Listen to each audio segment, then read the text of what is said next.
হাই friend, কি খবৰ? আশা কৰোঁ সকলোৰে ভালে। মই আজি আহিছোঁ আপোনালোকৰ ওচৰত এটা ভিডিঅ' কৰিব নাজানো, তথাপিতো লৈ আহিছোঁ। এয়া দেখিছেনে, চাউলৰ বেগ।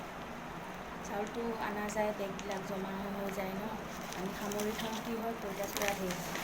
গতিকে ভাবিলোঁ কিবা এটা কৰিব পাৰোঁ নেকি চাওঁ। গতিকে মই আগতো তেনেকুৱা বনাইছোঁ, বনাই আনিলোঁ আজি আপোনালোকৰ ওচৰত দেখাই দিওঁ বুলি।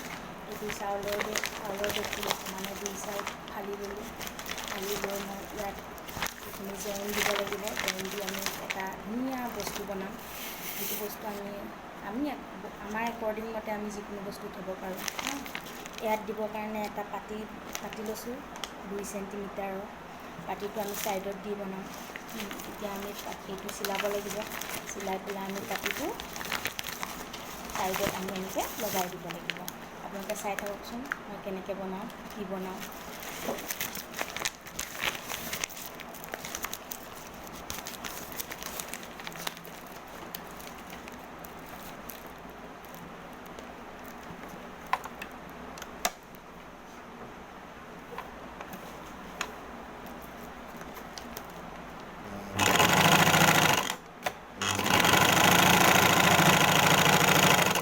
মই এনেকৈ চিলাই লৈছোঁ। চিলাই লৈ এটা ছাইডত পাতি লগাইছোঁ। পাতি লগাই লৈ এইটো আপোনালোকে দেখিছেনে, এইটো এটা কি সুন্দৰ বেগ হৈ গ'ল চাওকচোন। আপোনালোকে আপোনাৰ একৰ্ডিং মতে আপোনালোকৰ বস্তু যিকোনো বস্তু ৰাখিব পাৰে। ধুনীয়াকৈ বেৰত এনেকৈ আঁৰাই থ'ব পাৰে। বেৰত ধুনীয়াকৈ আঁৰি থৈ কি সুন্দৰ হয় দেখিছেনে। এইটো এটা পেলনীয়া সামগ্ৰী ক'ব গ'লে। থওঁতে বহুত হৈ গৈছে ঘৰত, কিন্তু পঁইতাচোৰা বহুত, সেয়েহে মই ভাবিলোঁ এনেকৈ কৰোঁ।